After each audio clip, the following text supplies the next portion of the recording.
एक दिन रात के वक्त पर 21 साल की एक जवान लड़की अपने ही पिता के बिस्तर पर सो जाती है।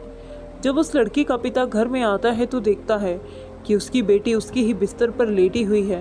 वह उससे पूछता है कि बेटी, तुम्हें क्या हुआ है? तो वह लड़की ये कहने लगी कि मेरे सिर में बहुत तेज़ दर्द हो रहा है और मुझे बहुत ज़्यादा डर भी लग रहा है, इसीलिए आज की रात मैं आपके साथ ही सोना चाहती हूँ। बेटी की बात सुनकर पिता कहता है कि कोई बात नहीं बेटा, आराम से सो जाओ। फिर वह खाना खाने के लिए किचन में चला जाता है। खाना खाने के बाद वह थोड़ी बहुत ड्रिंक भी कर लेता है। उसके बाद वह अपने बिस्तर में आकर लेट जाता है। इस कहानी में आगे कुछ ऐसा होता है जिसे सुनकर आपके भी होश उड़ जाएंगे। अब आप सोचने पर मजबूर हो जाओगे कि एक पिता और बेटी आखिर ऐसा काम कैसे कर सकते हैं। कहानी शुरू करने से पहले आप सभी से मेरा निवेदन है कि अगर आप इस चैनल पर नए हैं तो प्लीज़ चैनल को सब्सक्राइब ज़रूर कीजिएगा। तो चलिए दोस्तों, इस कहानी को शुरू करते हैं।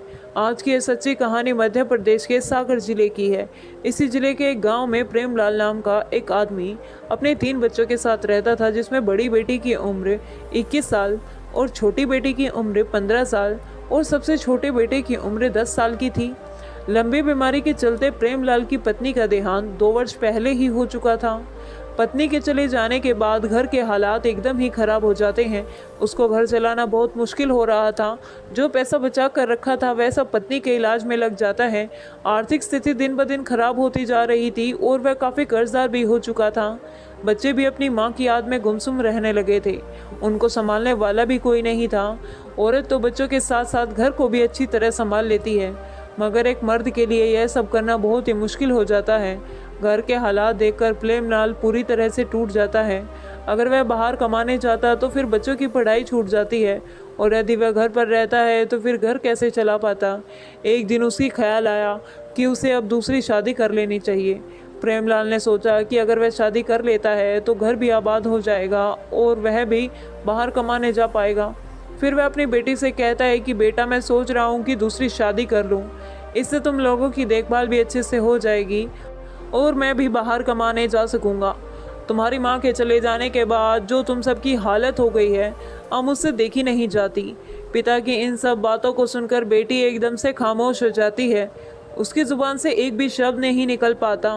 प्रेमलाल बेटी को समझाते हुए कहता है कि देखो बेटा, अगर मैं कमाने नहीं गया तो फिर घर चलाना मुश्किल हो जाएगा और मैं तुम सबको पढ़ा लिखा नहीं पाऊंगा। इतना समझाने के बावजूद भी वह लड़की खामोश ही रही। प्रेमलाल सोचता है कि उसकी बेटी अभी दुखी है, फिर किसी और दिन बात करेगा। उसके बाद वह वहाँ से चला जाता है और वह लड़की सोचने लगती है कि जब उसके पिता शादी कर लेंगे और जो सौतेली माँ आ जाएगी तो सौतेली माँ कभी अच्छी नहीं होती। उसने यह सुना भी था और अपनी आंखों से देखा भी था। वह यही सोच रही थी कि अभी उसके पिता बच्चों से बहुत प्यार करते हैं, अगर शादी के बाद वह भी बदल जाएंगे तो सौतेली माँ हमारे ऊपर बहुत अत्याचार करेगी और पापा भी उसी का साथ दिया करेंगे। उस दिन वह लड़की रात भर सो ना सकी और पूरी रात यही सब सोचती रही। जब वह लड़की अगले दिन कॉलेज जाती है तो उसे रास्ते में एक सहेली मिल जाती है जो उसके साथ उसके कॉलेज में ही पढ़ा करती थी। फिर वह लड़की अपनी सहेली को सारी बात बता देती है जो उसके पिता ने अपनी शादी के बारे में उससे कही थी। उसकी सहेली कहती है कि यह तो बहुत गलत होने वाला है तुम लोगों के साथ। अगर तुम्हारे पापा ने शादी कर ली तो तुम्हारे ऊपर बहुत बड़ी मुसीबत आ जाएगी। सौतेली माँ के बारे में तो तुमने सुना ही होगा कि वह किस तरह की होती है। तुम्हारे पापा यह शादी तुम लोगों के लिए नहीं कर रहे हैं, वो तो अपने शारीरिक सुख के लिए कर रहे हैं। उन्हें तो बस अपने लिए एक जीवन साथी चाहिए जो उनकी जिस्मानी इच्छा को पूरी कर सके। तुम्हारे पापा को जिस्मानी इच्छा बहुत परेशान कर रही है, इसी वजह से वे शादी करना चाहते हैं। तुम कभी यह मत सोचना कि वे यह शादी तुम्हारे लिए कर रहे हैं। उन्हें तो बस अपनी इच्छाओं को पूरी करने के लिए एक जिस्म चाहिए। वह लड़की अपनी सहेली की बातें सुनकर बहुत ही परेशान हो जाती है और उसे यह लगता है कि उसके पापा शादी करते ही रहेंगे। फिर उसकी सहेली कहती है कि मेरे पास एक आइडिया है, अगर तुम कर सको तो। वह लड़की कहने लगी कि ठीक है, मैं अपने भाई बहन के लिए कुछ भी कर सकती हूँ। उसकी सहेली कहने लगी कि तुम्हारे पापा को सिर्फ जिस्म चाहिए, अगर तुम अपने पापा के साथ संबंध बना सको तो फिर उन्हें शादी की ज़रूरत नहीं रहेगी और वह कभी भी शादी नहीं करेंगे। फिर वह लड़की इस बात को गहराई से सोचने लगती है और इस नतीजे पर पहुंचती है कि फिर चाहे उसे कुछ भी करना पड़े मगर वह अपने भाई बहन को कभी बर्बाद नहीं होते देगी। अब उस लड़की ने ठान लिया था कि किसी भी कीमत पर उसने अपने पापा की शादी नहीं होने देगी। कॉलेज से आते आते उसमें शाम हो गई थी, क्योंकि वह कॉलेज के बाद अपनी सहेली से काफ़ी देर तक बातें कर रही थी। फिर वह घर आकर खाना बनाने लग जाती है और अपने भाई बहन को खाना खिलाकर उन्हें अपने अपने कमरे में सोने के लिए भेज देती है। उसके बाद वह लड़की खाना खाकर अपने पापा के बिस्तर में लेट जाती है। कुछ देर बाद उस लड़की का पिता आता है। जब वह देखता है कि उसकी बेटी उसके ही बिस्तर पर लेटी हुई है तो फिर वह उससे पूछता है कि बेटी तुम्हें क्या हुआ है। तो लड़की कहने लगी कि पापा मेरे सिर में बहुत ज़्यादा दर्द हो रहा है और मुझे डर भी लग रहा है, इसीलिए आज की रात मैं आपके साथ ही सोना चाहती हूँ। बेटी की बात सुनकर वह कहता है कि कोई बात नहीं बेटा, तुम आराम से सो जाओ। थोड़ी देर बाद खाना खाने के लिए वह किचन की ओर चला जाता है और खाना खाने के बाद थोड़ी बहुत ड्रिंक भी कर लेता है। उसके बाद वह अपने बिस्तर में आकर लेट जाता है। एक तरफ वह लड़की लेटी हुई थी और दूसरी तरफ उसके पिता थे, मगर उन दोनों के ऊपर अलग अलग कंबल थे। रात के 12 बज चुके थे मगर उस लड़की की आंखों से नींद बिल्कुल ही गायब थी।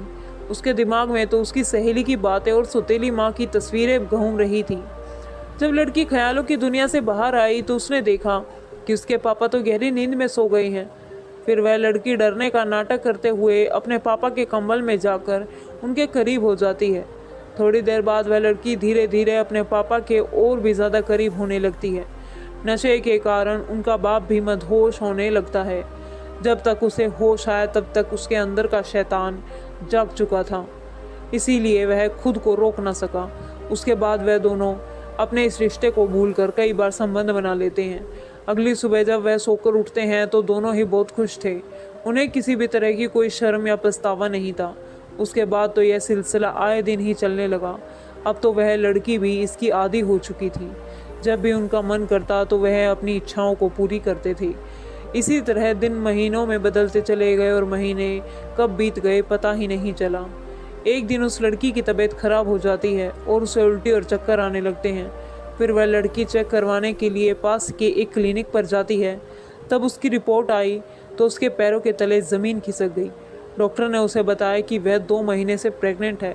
उस लड़की के गांव की ही एक औरत उस क्लिनिक में साफ सफाई का काम करा करती थी। जब उस औरत को इस बात का पता चला तो फिर वह औरत पूरे गांव में ढिंढोरा पीट देती है। प्रेमलाल की कुंवारी लड़की मां बनने वाली है। धीरे धीरे यह खबर आग की तरह पूरे गांव में फैल जाती है। प्रेमलाल का अपनी ही बेटी के साथ नाजायज रिश्ता है। एक दिन उसकी सहेली उसके घर जाकर कहती है कि पूरे गांव में पता चल चुका है कि तुम प्रेग्नेंट हो। अपनी सहेली की यह बात सुनकर लड़की बहुत परेशान हो जाती है और उसे कुछ भी समझ नहीं आ रहा था कि अब वह क्या करे। वह सोच रही थी कि अब तो उसके पिता की बहुत बदनामी हो जाएगी और वह भी किसी को मुंह दिखाने लायक नहीं रहेगी। एक दिन शाम के वक्त वह लड़की मार्केट से कुछ सामान लाने चली जाती है तो रास्ते में उसे मोहल्ले के कुछ लड़के छेड़ने लग जाते हैं। अश्लील बातें करके उसको परेशान करने लगते हैं और उसका बहुत ही मजाक उड़ाते हैं। वह लड़की बहुत शर्मिंदा हो जाती है और सामान खरीद कर घर वापस आ जाती है। घर आने के बाद वह लड़की रात का खाना बनाने लगती है। भाई बहन और अपने पिता को खाना खिलाकर अपने रूम में चली जाती है। उसके दिमाग में सिर्फ एक ही बात चल रही थी कि उसकी और उसके पिता की बहुत बदनामी हो रही थी। अब वह सर उठाकर कभी भी नहीं जी पाएगी। यही सब सोचते हुए रात के करीब 1 बज चुका था। वह कदम उठाती है और रस्सी लेकर जंगल की ओर चली जाती है। जंगल में पहुंचकर वह अपने आप को फंदे से लटका लेती है और उसी गांव का एक आदमी जंगल की ओर जाता है तो वहां का मंजर देखकर उसके होश उड़ जाते हैं। जब वह पास जाकर देखता है तो कदम सन्न रह जाता है, क्योंकि वह लड़की उसी के गांव के में रहने वाले प्रेमलाल की बेटी थी। फिर वह आदमी इस खबर को पूरे गांव में फैला देता है। यह खबर उस लड़की के पिता को भी बताई जाती है।